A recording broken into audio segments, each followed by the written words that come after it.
Une légende à découvrir, un océan infini à parcourir et un vent porteur d'aventures à vivre. Ce n'est pas de Vaiana qu'on va parler aujourd'hui, mais bien d'un jeu qui l'a marqué. Et c'est ce que Ultia va aujourd'hui nous partager dans C'est quoi ton jeu? Et ça sera juste après le générique.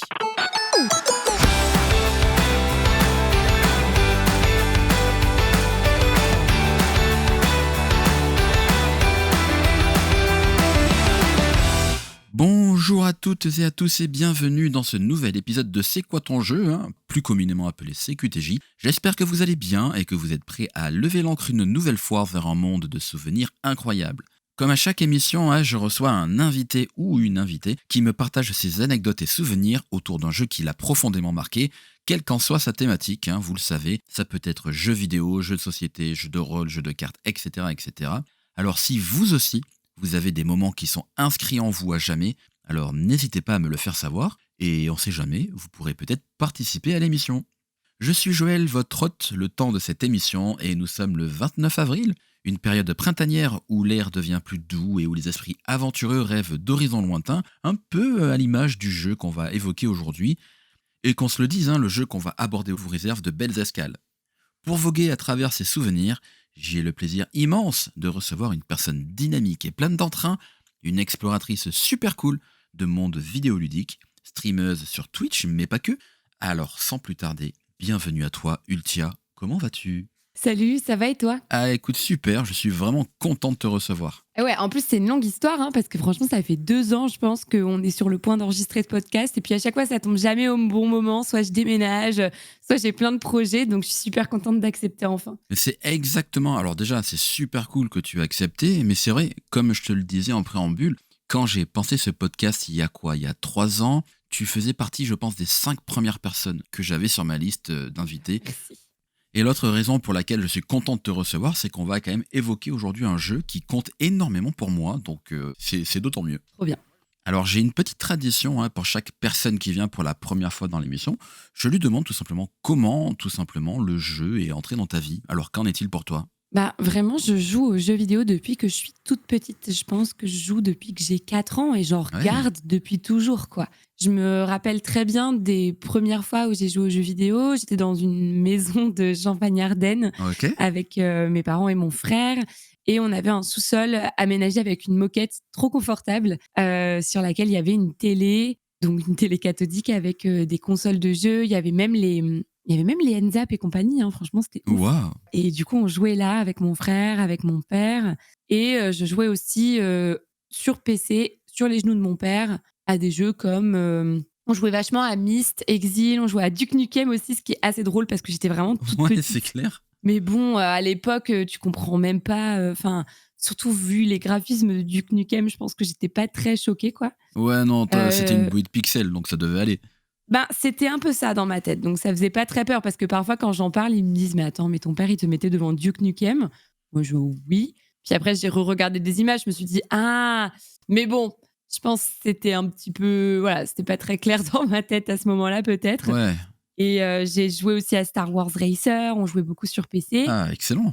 Et sur console, c'était plus des jeux comme Yoshi Island, le fameux Tortue Ninja aussi, qui est terrible et qui t'apprend la vie d'après la vidéo de JDG. Ouais, grave. On a beaucoup aimé avec mon frère, du coup, forcément. Et puis plein d'autres jeux Nintendo qui étaient sur console majoritairement. Ce qui est extraordinaire, c'est que ça devait être vers la fin des années 90, je pense, parce que t'es né en 95, si je dis pas de bêtises. C'est ça. Donc ouais, t'as découvert quand même un florilège de jeux différents, sur des plateformes différentes un peu à la même époque. Et en fait, c'est super formateur.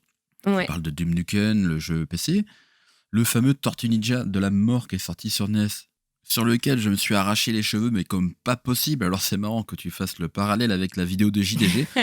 Faudrait que je la re-regarde d'ailleurs. On l'avait regardé ensemble, du coup, avec mon frère. Ouais. Parce qu'on était super contents de voir cette vidéo sur un jeu auquel on avait joué tous les deux. Franchement, il y a des images qui montrent, on les a même pas vues, nous. Enfin, on n'a jamais été aussi loin. Non, ouais, moi, j'arrivais pas à passer... Alors, le stage de l'eau était déjà bien chiant, mais c'était celui juste après, dans la ville, avec les bouches d'égout. Enfin, je me suis arraché les cheveux, quoi. Donc ouais, j'ai toujours joué aux jeux vidéo depuis que je suis toute petite. Ouais. Et c'est vraiment un truc qui m'a construit en tant que personne, mais vraiment, quoi. Et puis ensuite, j'ai eu mes premières console portable. J'ai eu la Game Boy Color en premier, ensuite la Game Boy Advance, et puis après, je suis passée sur la GameCube, qui était ma toute première console de salon, rien qu'à moi toute seule. T'en as pensé quoi de cette console au-delà du jeu qu'on va aborder? Parce qu'elle a quand même été beaucoup décriée, un peu à tort, je trouve. Ben, c'est une console qui a pas très bien marché pour Nintendo, ça c'est une certitude. Ouais, C'est un des échecs un peu, si on peut appeler ça comme ça, de Nintendo, la GameCube. Moi, je suis pas du tout objective. En général, on dit qu'on aime particulièrement soit un opus, soit une console en termes de jeux vidéo, ouais, si on a grandi avec. C'est pour ça que j'arrive à te dire que Pokémon Crystal, c'est mon Pokémon préféré. ouais. Est-ce que c'est vraiment mon Pokémon préféré ou est-ce que c'est parce que c'est vraiment celui avec lequel j'ai grandi? Parce que Pokémon Jaune, Mmh. je l'avais aussi, mais c'était un petit peu plus petit, tu vois. Donc voilà, est-ce que j'aime la GameCube parce que c'est la console avec laquelle j'ai grandi? Est-ce que j'aime la GameCube parce que c'est une bonne console? Je sais pas exactement faire la différence pour le coup, mais moi je trouve que c'est une très bonne console, une console qui nous permettait de jouer à plein de jeux trop chouettes, que ça soit des éditeurs tiers ou des jeux Nintendo tout simplement. Ouais. Et puis même si c'est vrai que c'était difficile, je pense que je peux parler à pas mal d'autres enfants de mon âge à l'époque qui avaient la GameCube. C'était difficile d'expliquer à tes parents qu'en fait, il te fallait le jeu, mais qu'il te fallait aussi la carte mémoire. Ah, c'est vrai. Alors qu'en fait, ils venaient d'acheter le jeu et du coup, ils se disaient: «Mais quoi, t'as encore besoin de quelque chose?» «Oui, en fait, je t'explique, le jeu que tu m'as acheté, je peux pas sauvegarder parce que j'ai pas de carte mémoire. Donc du coup, il me faut une carte mémoire». Déjà, le temps que tu te rendes compte que quand tu redémarres ta console, t'as plus de sauvegarde. Mais pourquoi? Parce que j'ai pas de carte de C'est mémoire, en vrai, ouais. fait. Ah d'accord! J'étais tellement petite, j'avais 7 ans, je pense, un truc comme ça. Donc va faire ce cheminement toute seule, Ouais, ouais, quoi. c'est vrai. Donc heu, donc c'était marrant quand même. Mais ouais, voilà, moi j'ai bien aimé cette console avec des très bons jeux et l'occasion aussi de découvrir, comme je l'ai dit, en fait, tant les jeux éditeurs tiers que les jeux, first party aussi et puis les jeux Nintendo, quoi. Ouais, bien sûr. Je pense vraiment, comme tu dis, tu moins de 10 ans, donc c'est un peu une Madeleine de Proust pour toi, en fait. Mmh. Tu chéris un petit peu tous les moments de cette époque. Moi qui suis un peu plus âgé que toi, c'est pas ma console d'enfance, mais elle m'a quand même énormément marqué.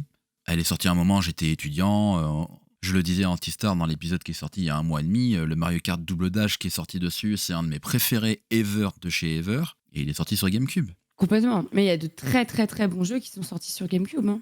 Carrément, même le Mario Sunshine qui était assez décrié, il est extraordinaire. Ah ouais, mais complètement. Mario Sunshine, c'est d'ailleurs mon Mario préféré. Mais pareil, tu vois, est-ce que c'est parce que c'est vraiment un. Enfin, voilà, je sais très bien que la nostalgie, elle joue là-dedans. Moi, de loin, c'est mon Mario préféré. J'adore Super Mario Sunshine. C'est vraiment. Ouais. J'adore l'univers, le fait que tout soit cohérent dans Super Mario Sunshine, que tout soit dans ce thème tropical, exotique, sur une île, etc. Je trouve ça incroyable. Alors que tu vois, dans Super Mario Galaxy ou dans Super Mario Odyssey, Ouais. tu as Mario qui voyage à travers des univers qui sont drastiquement différents, qui n'ont rien à voir les uns avec les autres, qui n'ont pas vraiment de cohérence. Et c'est pas grave, tu vois, ça en fait pas un mauvais jeu. Mhm. En tout cas, moi, c'est ce que j'aime dans Super Mario Sunshine, c'est vraiment ce truc de la cohérence entre les niveaux et qui crée une espèce de lore de ouf. Et d'ailleurs, aujourd'hui, j'aurais très bien pu te parler de Super Mario Sunshine, quoi. Ouais, c'est un des jeux que tu avais effectivement mis sur ta liste, mais bon, on pourra l'évoquer une autre fois. Exactement.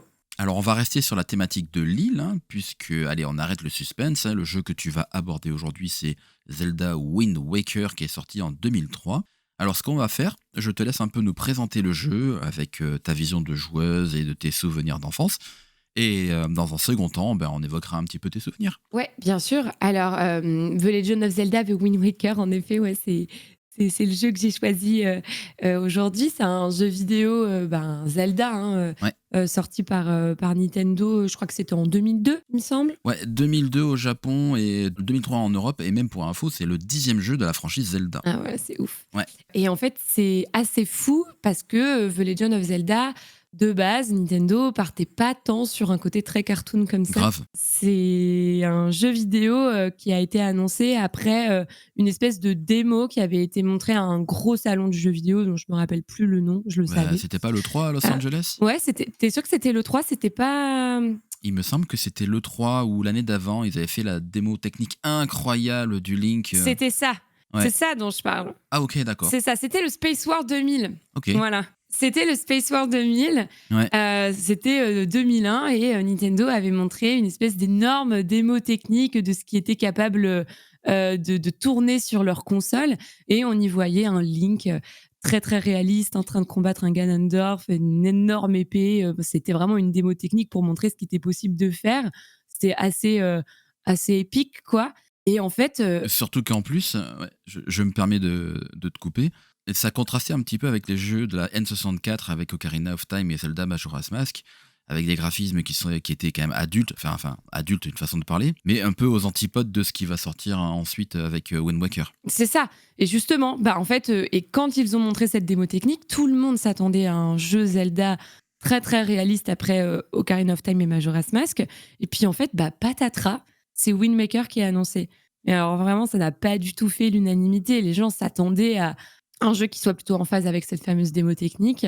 Et puis, un Link très jeune, sous des traits très cartoon, des couleurs hyper vives. Ouais. euh, Pas du tout l'univers dark qu'on pensait prêter à ce Zelda à ce moment-là. Et ouais, des déceptions, quoi. Quand le jeu est sorti, il a réussi à convaincre son public et à montrer que c'était un bon jeu et surtout un bon Zelda. Ouais, c'est clair. Pour autant, c'est pas pour rien qu'ensuite les joueurs ont fait la pression à Nintendo pour qu'il sorte un jeu réaliste Zelda, et c'est comme ça que Twilight Princess a été créé. Ouais. Mais moi, pour le coup, j'étais pas du tout de cet avis. Wind Waker, je trouve que c'est un excellent jeu, et je trouve que la patte graphique, elle fonctionne de fou. C'est ce qui m'a attiré vraiment en premier. Et d'ailleurs, c'est bien pour ça qu'aujourd'hui, je trouve que ce jeu a 1000 fois mieux vieilli qu'un Twilight Princess. Pour autant, Twilight Princess, c'est un très bon jeu, hein. Je suis pas une hateuse Oui, de, oui, bien de sûr. Twilight Princess du tout, hein. Je l'ai fait beaucoup de fois. Mais voilà, je trouve que c'est ce qui fait qu'il est intemporel, un jeu GameCube, mais genre qui est magnifique, et ouais, et un jeu Zelda emblématique qui a beaucoup apporté à la licence, quoi. Ça, je suis entièrement d'accord avec toi, à plusieurs égards en fait. Déjà, comme tu l'as dit, le style graphique qui avait été décrié, en plus à l'époque c'était un peu la mode du fameux cel shading. La presse disait ouais bon Nintendo ils suivent un petit peu la mode, et en fait non, ça s'adapte très très bien à l'animation de la GameCube, ça rajoute de la fluidité.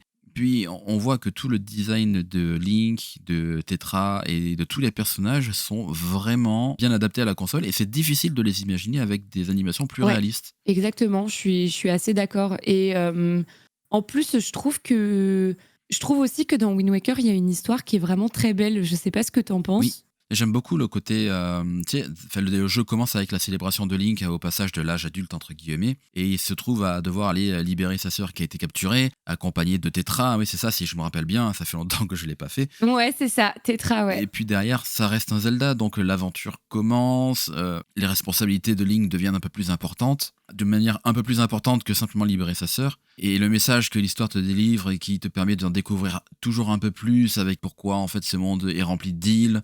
Ouais, et en fait, moi, ce que j'ai trouvé fou dans Wind Waker, pour le coup, c'est que j'en ai été émue aux larmes, personnellement. Parce que, bon, est-ce qu'on peut spoiler dans les grandes lignes un jeu qui est sorti il y a si longtemps?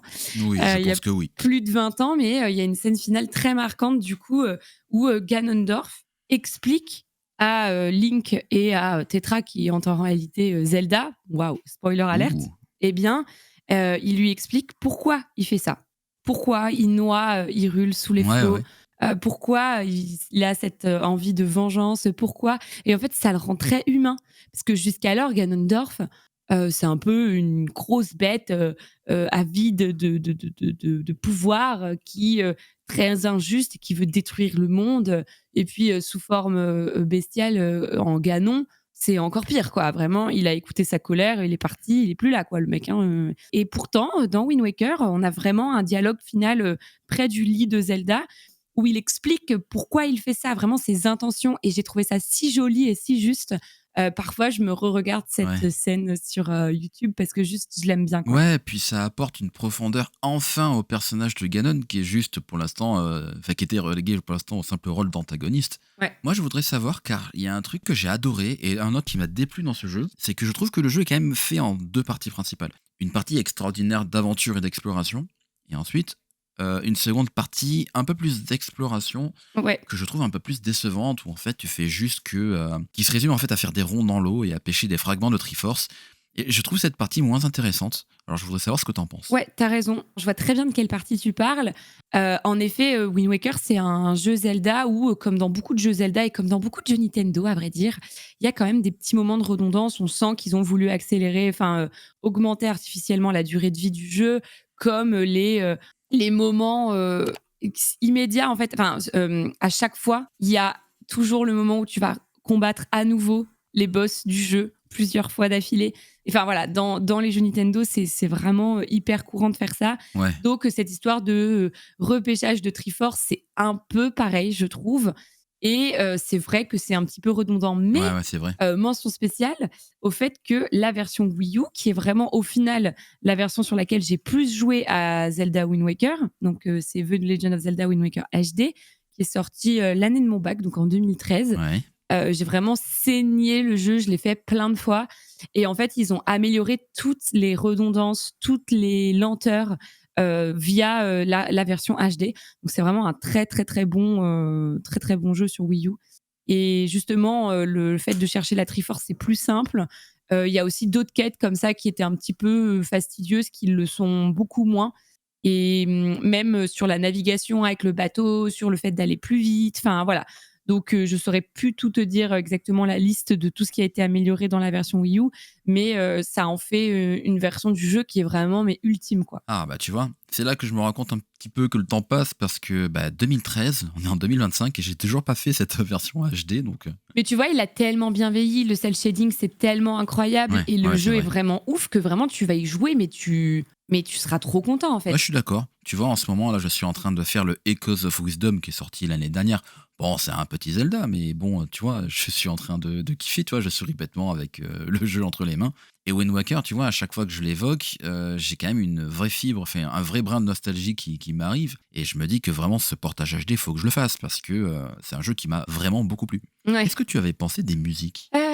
Bah, les musiques, comme d'habitude, hein, dans les Zelda, c'est très marquant. Et d'ailleurs, je pense que c'est ce qui a rajouté la fameuse émotion que j'ai eue à la scène finale, hein, dont je te parlais tout à Ouais, l'heure. ouais. C'est vrai que c'est comme dans tous les Zelda, elles sont super marquantes. Mais mention spéciale à celle de l'île du dragon, Ah ouais, ouais, qui est ouais. vraiment, vraiment incroyable.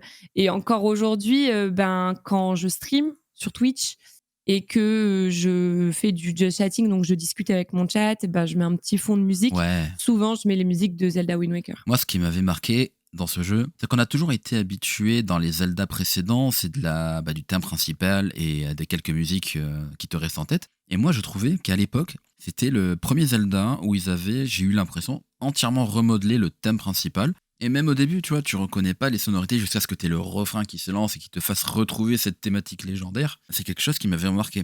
Ouais. D'ailleurs, toi, tu avais un projet de Zelda qui s'appelait la Zelda Academy. Ouais, ça date maintenant. Ouais, ouais, mais où du coup, tu as un peu fait tous les Zelda, c'est ça? En fait, j'ai fait la Zelda Academy, c'était un format de live que je faisais sur Twitch il y a de ça quelques années maintenant, Ouais. qui consistait à revoir tout le lore de chaque opus de Zelda dans l'ordre de la chronologie Ouais, Zelda. c'est excellent. Donc du tout premier jeu en termes de chronologie, hein, qui est The Legend of Zelda Skyward Sword, qui est vraiment la genèse de l'univers The Legend of Zelda, celui qui a posé les bases d'un lore. Mhm. Bon, je sais hein, que c'est un lore qui a été créé un peu artificiellement à but marketing et qui au final maintenant a été un peu abandonné par Nintendo, puisque Zelda Breath of the Wild Ouais, et Zelda Tears of the Kingdom sont absolument pas dans cette fameuse chronologie, même s'ils ont quand même un lore à part ouais, c'est sûr. entière. Donc c'est vraiment un truc qui a été un petit peu abandonné. Pour autant, moi, je les ai tous faits dans l'ordre, sauf la timeline de la défaite. Donc c'est un peu la timeline avec tous les vieux Zelda, tu sais. Ouais. Et c'est vrai que moi, j'avoue, je suis moins jeu rétro, donc j'étais moins happée. Et surtout, pour être honnête, les premiers Zelda, c'était pas des Zelda hyper construits d'un point de vue lore et histoire, tu vois. Ah, bah ça, c'est évident. Ça se voit qu'ils ont fait ça ensuite. Qu'est-ce que tu vas dire sur The Legend of Zelda tout court? Bon, il y a des choses à dire, hein, mais est-ce que j'en fais un épisode à part entière? Je sais pas. Donc voilà, j'ai un peu finalement abandonné le projet, surtout à partir du moment où je me suis lancée à temps plein sur Twitch et que du coup, paradoxalement, j'avais plus le temps en fait d'écrire Ouais, tu m'étonnes. ce genre de parce qu'en fait ça me faisait prendre une journée off à part entière. Je devais prendre une journée entière pour écrire un épisode, Ouais, je pour vois. retrouver tout ce qu'il y avait à dire sur le jeu, etc., etc. Mais du coup, oui, à l'époque, j'avais parlé quand même de The Legend of Zelda Wind Waker. Ouais. Très bien. On parle de stream, de Twitch. Est-ce qu'il y a des jeux Zelda que tu as pu découvrir avec ta communauté? Bah, je pense que j'ai découvert Skyward Sword avec ma Ok. communauté. C'est fou à dire, mais j'ai eu la Wii. En fait, j'ai eu toutes les consoles Nintendo, hein, Ouais. quasiment.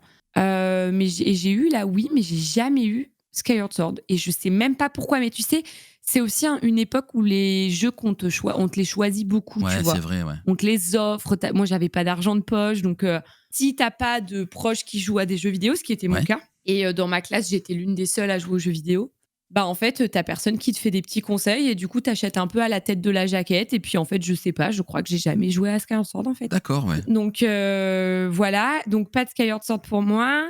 Et en plus, alors j'ai pas envie de dire de bêtises, mais je me demande si Skyward Sword se jouait pas que avec le petit accessoire en plus sur la manette. Alors là, je serais incapable de te dire. Je me rappelle plus. Je sais que je l'ai fait à l'époque de la Wii, mais je me rappelle plus s'il y avait un accessoire. Je me demande. Peut-être. Ouais. Alors, Ah si, le truc que tu mettais sous la je Wiimote. crois qu'il fallait y jouer que avec la manette Wii Plus. Et puis, alors moi, connaissant mes parents, comme je t'ai dit, c'était difficile déjà de Ouais, justifier l'achat d'une carte mémoire. Mais alors, va leur expliquer qu'il faut carrément que je rachète une manette, en fait. Ouais, non, t'as raison. Donc, alors qu'on en avait déjà deux et qu'elles fonctionnent très bien, donc je vois pas le souci. Mais c'est un peu comme à l'époque sur Majora's Mask qu'il fallait acheter absolument les barrettes de RAM supplémentaires pour faire tourner le Ouais, jeu c'est vrai, ouais. sur la console. Ben, en fait, c'est la même chose. Va te justifier auprès de tes parents, auprès des gens qui constituent littéralement ton porte-monnaie, quoi, à ce moment-là. Donc voilà, j'ai pas joué à Skyward Sword, je l'ai découvert en live sur Twitch, j'étais super contente. C'était plutôt une bonne adaptation. Donc ouais, j'étais plutôt contente. Qu'est-ce que j'ai découvert en live sur Twitch? Bah peut-être les plus récents, Breath of the Wild et Tears of Kingdom. Oui, les plus récents, Ouais. forcément, oui. Et les plus récents. Très bien. Mais c'est tout, au final, voilà. Est-ce qu'il te reste un souvenir à nous raconter sur Wind Waker? Oui, eh bien écoute, figure-toi que justement pour continuer à te donner envie de jouer à Wind Waker sur Wii U, Ah, et bon, même si actuellement tu pourras pas le découvrir de cette manière-là parce que depuis Nintendo a fermé ce qu'on appelait le Miiverse sur Wii U, donc qui était une espèce de petit réseau social sur le jeu, ouais. qui était, enfin sur le jeu, sur la console plutôt, donc sur la Wii U, il y avait un réseau social qui s'appelait le Miiverse qui permettait de discuter, d'envoyer des photos, des screens de jeux, hein, pas des photos perso, des screens de jeux, des messages, tout ça. C'est quelque chose qui a été fermé. Je pense que Nintendo avait vraiment peur de tout le côté harcèlement envers les plus jeunes, Ouais, bien les sûr. contrôles aussi de comment parlent les plus jeunes sur la plateforme, hein. Il y avait une page Twitter emblématique qui s'appelle Les Tréfonds du Miiverse, qui est incroyable, qui montrait des screens d'enfants probablement écrits Ouais. par des enfants de 8 ans, voilà, qui disaient n'importe quoi. Bon, c'était un peu drôle, quoi. Mais du coup, depuis, ça a fermé. Mais sur Wind Waker HD, c'était hyper important le Miiverse. Parce qu'en fait, je sais pas si tu te rappelles la quête des Ouais. figurines Nintendo. Si, ça me parle. C'était une quête qui consistait à récupérer des photos d'absolument tous les PNJ du jeu. Si, oh là là, mon Donc Dieu, les oui. boss, les personnages, les antagonistes, tous les PNJ du jeu, fallait les prendre en photo, fallait les amener à un mec sur une île Ouais. qui tient la galerie Tendo, Ouais. et il fallait lui montrer les photos et il te transformait la photo en statuette. Et du coup, tu avais une galerie, un musée, avec toutes les petites statuettes de chaque personnage que tu avais croisé, etc., etc. Donc ça, c'était une des quêtes annexes de ce jeu.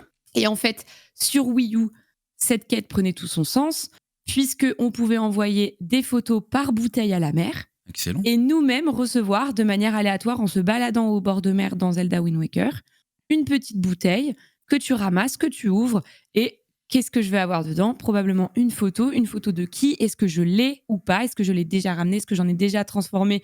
Est-ce que je l'ai déjà transformé en statuette? C'est génial. Et ça te permettait de faire ta quête, parce qu'en fait, il y a des personnages que tu pouvais plus jamais croiser ensuite. Je pense notamment à Zephos et Cyclos. Si tu les prends pas en photo la première fois que tu les vois, c'est terminé. Tu peux plus les prendre en Ouais. photo. Je crois que c'est surtout un des deux qui peut plus être pris en photo.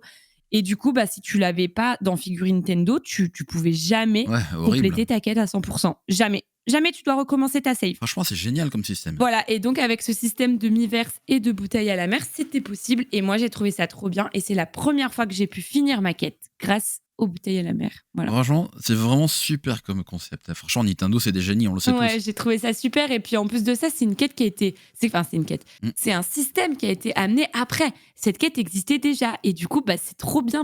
Pour te dire, c'est vraiment la version optimale de Zelda Wind Waker, la version HD. Bon, écoute, je vais la sortir du tiroir, parce que le pire, c'est que je l'ai. Mais bon, tu sais ce que c'est, le temps fait défaut. Ah, super. Est-ce que pour terminer, tu pourrais me définir Zelda Wind Waker en 3 mots? C'est dur. Ce genre de question, c'est Ouais, je toujours sais, ouais. dur. Moi, je dirais qu'il est très juste, Ok. intelligent, et je pense que je dirais poétique quand même. Ok. Tu vois, moi, tu m'aurais posé la question, j'aurais peut-être pas dit ça. Ah non, je pense pas, non, en effet. C'est bien, c'est Il y a bien. peu de chance. C'est ça qui est chouette. J'aime bien poser ce genre de questions qui piègent un petit peu. Tu vois, moi j'aurais dit aventure, exaltation et surprenant. Ouais. Mais je prends. Merci énormément pour ce moment passé autour de Zelda Wind Waker. Est-ce que maintenant tu as la possibilité de te présenter à l'audience qui te connaît peut-être pas, tes projets, tes envies, tes passions, tout ça, tout ça? Bien sûr, je suis Ultia, je suis streameuse à temps plein depuis 2020. Je stream sur la plateforme Twitch tous les jours, sauf le samedi. Et on joue à plein de jeux vidéo, c'est vraiment du multigaming. Donc que ça soit de la découverte de jeux vidéo indépendants ou tous les jeux Nintendo en général, je couvre quasiment toutes les sorties Nintendo. J'avoue que parfois, je lâche un petit peu du lest sur les énièmes remakes de remakes de Ouais, remakes. Mais en général, je couvre toutes les sorties Nintendo en live, plein de jeux vidéo indépendants. Je parle aussi beaucoup de bande OK, dessinée. Donc, si vous êtes fan de bande dessinée, n'hésitez pas à passer parce qu'on interviewe énormément d'auteurs et d'autrices de BD. On excellent. parle du nouveau courant de la BD qui n'est pas celui de la BD franco-belge traditionnelle et qui un petit peu chamboule les codes de la bande dessinée et de la narration. Donc voilà, n'hésitez pas à venir pour qu'on en discute parce que c'est toujours trop agréable comme live. Ah bah ouais, ça j'en doute pas, hein. Et en plus, j'avais reçu il y a 1 an et demi Caroline Segara qui, elle, a une chronique où elle parle quand même des chroniques manga et tout ça. Exactement, Caroline Ségara, qui est une collègue à moi. On se connaît très bien. On couvre toutes les deux le festival d'Angoulême quasiment chaque année ensemble. Ah ben voilà. Et elle couvre la partie manga et moi, je couvre la partie bande dessinée. Mais au final, le manga, c'est de la BD. Et Ouais. d'ailleurs, tous les auteurs de manga et tous les auteurs de BD vous diront la même Mmh. chose. À moins d'avoir un vieux croulant qui est vraiment très, très fan de BD franco-belge Ouais. traditionnelle et qui te dira que pas du tout. Mais tous les nouveaux auteurs et nouvelles autrices sont très d'accord pour dire que le manga, c'est de la BD. La Ouais. BD, c'est du manga. C'est la même chose. C'est juste une histoire de format et puis d'origine finalement. Mais voilà, c'est super intéressant et Caroline Ségara fait très très bien son boulot. Donc Carrément. pareil, faut vraiment pas hésiter à aller la suivre aussi sur ce genre de contenu. Eh beh, exactement et en plus du coup, je profite de cet épisode pour lui faire un petit coucou. Salut Caro. Coucou Caro. Est-ce que tu as, hormis ton Twitch, d'autres réseaux où on pourrait te retrouver? Ouais, je suis disponible sur tous les réseaux sociaux. C'est vrai que sur Instagram, j'en profite pas mal pour partager ma journée, ce que je cuisine, ce que je lis, quelques petits réels qui te condensent tous mes Ouais, donc les réels, les formats verticaux un peu courts là, qui condensent un petit peu mes lives et qui te donnent peut-être envie de passer sur OK. le plus long format. Et je voulais aussi ajouter qu'en général, c'est pas systématique toutes les semaines, mais souvent, on fait du DIY aussi en live, donc des petits travaux Ah trop créatifs bien. des do it yourself, Yeah. que ça soit du canevas, de la peinture, du dessin, du coloriage. On fait de la construction de petites maquettes. Enfin voilà, on fait plein de choses. Souvent, ça tombe le mercredi. Voilà, faut se renseigner à l'avance. Je poste ma prog toujours à l'avance. Et à la fin du live, on regarde tout ce que vous avez fait en même temps que moi. Trop bien. Donc, peu importe l'activité, la création, etc., que ça soit de la cuisine, de la peinture, enfin, peu importe, quoi. Et puis c'est toujours des super moments passés avec le chat et c'est ce qui donne vraiment de la valeur au fait de faire son contenu sur Twitch, qui est une plateforme où tu as un retour instantané avec les gens qui te regardent, quoi. Ouais, carrément. Et tu vois, c'est ça principalement que j'admire chez toi, c'est que ton contenu est ultra diversifié et tu mets toujours autant d'entrain à proposer le contenu à ta communauté. Donc, si vous connaissez pas Ultia, vraiment, allez jeter un coup d'œil, même de manière passive dans le chat, si vous allez voir, c'est super sympa. Merci, c'est adorable. Je t'en prie. Je mettrai dans tous les cas dans les notes de l'émission tes réseaux pour que les gens puissent te retrouver. Et pour le podcast, vous pouvez retrouver comme d'habitude sur l'Instagram du podcast CQTJ Podcast. J'ai dit beaucoup de podcast quand même dans cette phrase. Sur le site web cqtj.fr et également Blue Sky @cqtj.fr, Discord, etc., etc. Dans tous les cas, merci beaucoup. Merci pour le passage dans cette émission. Est-ce que tu aurais un petit mot pour terminer? Bah écoutez, jouez à des bons jeux vidéo, lisez des bonnes BD. Et puis merci beaucoup de m'avoir accueilli dans ce super podcast. Il était temps que je puisse discuter avec toi, donc merci. Bah écoute, merci vraiment énormément pour ta gentillesse. Et en tout cas, je te souhaite une très très bonne journée, une très bonne continuation. Et je te dis à très vite. À très vite, salut. Et quant à nous, on se retrouve dans 2 semaines, après les quelques jours fériés qui arrivent très prochainement. Alors d'ici là, portez-vous bien, jouez bien. Et n'oubliez pas qu'on a tous un jeu qui nous a marqué. Et vous, lequel c'était ?